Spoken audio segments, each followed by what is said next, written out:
जय हिंद साथियों, स्वागत है आप सभी का यूट्यूब चैनल की इस ऑनलाइन प्लेटफॉर्म पे। साथियों, आज के वीडियो में हम लोग टीचिंग मेथड्स के बारे में जानेंगे। टीचिंग मेथड जो बिहार एसटीईटी 2023 में 30 नंबर का जो सवाल पूछने वाला है शिक्षण कला की, उसी का एक टॉपिक है टीचिंग मेथड। उससे रिलेटेड 10 एमसीक्यू है जिसको हम लोग करने वाले हैं। तो चलिए शुरू करते हैं आज के सेशन का पहला सवाल। सवाल नंबर एक, निम्न में से कौन सी शिक्षण विधि प्रजातांत्रिक नहीं है। मतलब प्रजातांत्रिक नहीं कहने का मतलब कि बच्चों के लिए कौन सा इसमें शामिल नहीं है। जैसे व्याख्यान विधि, लेक्चर मेथड, सामूहिक परिचर्चा, ग्रुप डिस्कशन, प्रोजेक्ट परियोजना विधि, प्रोजेक्ट मेथड, और एक है सहभागिता विधि। इसमें से कौन में बच्चा शामिल नहीं होता है? तो साथियों, इसका राइट आंसर होगा व्याख्या विधि, ऑप्शन नंबर ए, क्योंकि यह शिक्षक केंद्रित होता है। ठीक है, इसलिए इसका ऑप्शन नंबर ए राइट आंसर हो जाएगा। नेक्स्ट क्वेश्चन, क्वेश्चन नंबर 2, खेल विधि छात्राओं में क्या विकसित करती है। खेल विधि जो है वह छात्राओं में क्या विकसित करती है? केवल संज्ञानात्मक विकास, केवल शारीरिक विकास, केवल संज्ञानात्मक विकास, संज्ञानात्मक, संवेगात्मक और शारीरिक विकास।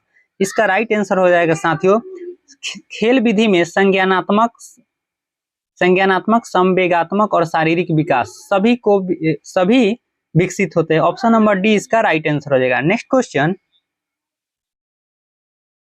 क्वेश्चन नंबर 3, प्रदर्शन विधि एक डैश विधि है। प्रदर्शन विधि एक डैश विधि है। शिक्षार्थी केंद्रित विधि है, योग्यता आधारित विधि है, विषय केंद्रित विधि है, या फिर शिक्षक केंद्रित विधि है।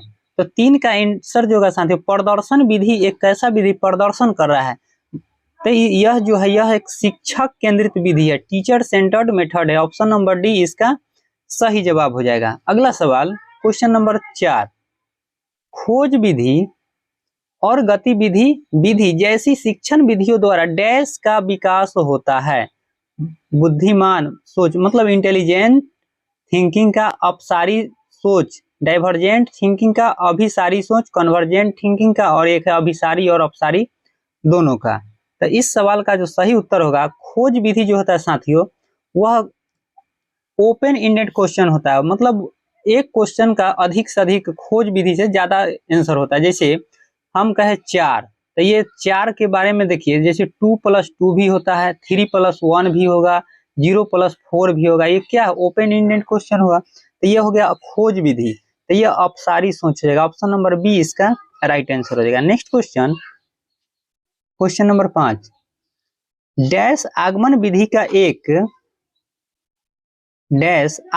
का एक शिक्षण सूत्र है।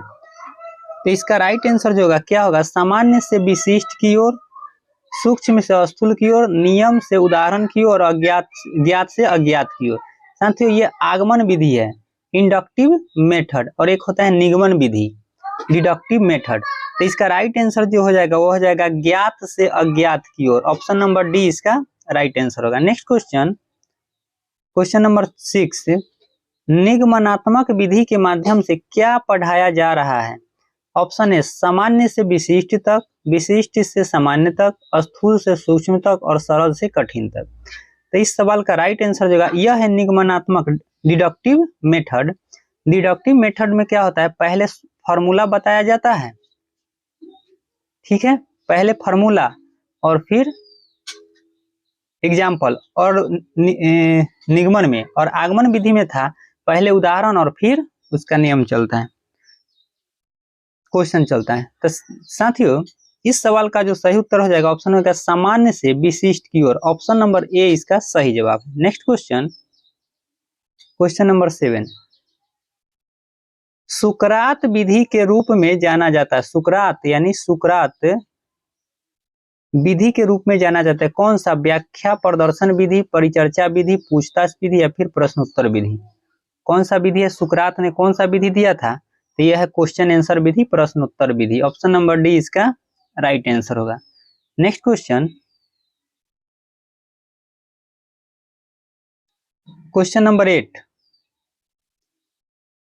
करके सीखना और जीवन से सीखना शिक्षण की इस विधि में कौन सा सिद्धांत शामिल है? परियोजना विधि प्रोजेक्ट मेथड, परिचर्चा विधि डिस्कशन मेथड और व्याख्यान विधि लेक्चर मेथड, प्रदर्शन विधि डेमोन्स्ट्रेशन विधि मेथड। तो इसका राइट आंसर जो होगा करके सीखना, यह कौन सा मेथड में है? तो यह है परियोजना विधि project method. Option number A इसका सही जवाब है। नेक्स्ट क्वेश्चन नंबर 9, एक अच्छी शिक्षण विधि को अपनाकर एक शिक्षक को छात्रों की सहायता करनी चाहिए। एक अच्छी शिक्षण विधि को अपनाकर एक शिक्षक को छात्रों की सहायता करनी चाहिए। कैसे सहायता करेगा? ऑप्शन देखिए, परीक्षा में अच्छे अंक प्राप्त करने में, ये तो बिल्कुल नहीं होगा। स्कूली शिक्षा उत्तीर्ण करने के बाद शीर्ष स्थान में प्रवेश करना, नहीं, ये भी नहीं।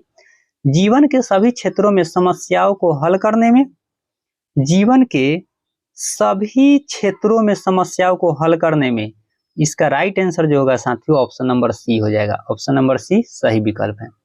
ठीक है, और डी में क्या था? उनके भविष्य को आकार देना, ये तो बिल्कुल नहीं होगा। चलिए नेक्स्ट क्वेश्चन 10 नंबर पे, निम्नलिखित में से कौन एक शिक्षार्थी केंद्र पद्धति है? मतलब ये स्टूडेंट सेंटर्ड है। शिक्षार्थी केंद्र पद्धति कौन सा है? यह inquiry approach, lecture method, demonstration method या फिर टीम मेथड?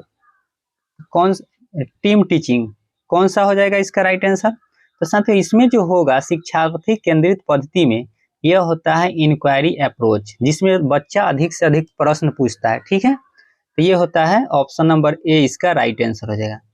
साथियों इस टॉपिक में टीचिंग मेथड में 10 MCQ था जो कंप्लीट हो गया। फिर नेक्स्ट वीडियो में मिलेंगे नेक्स्ट टॉपिक के साथ। जय हिंद।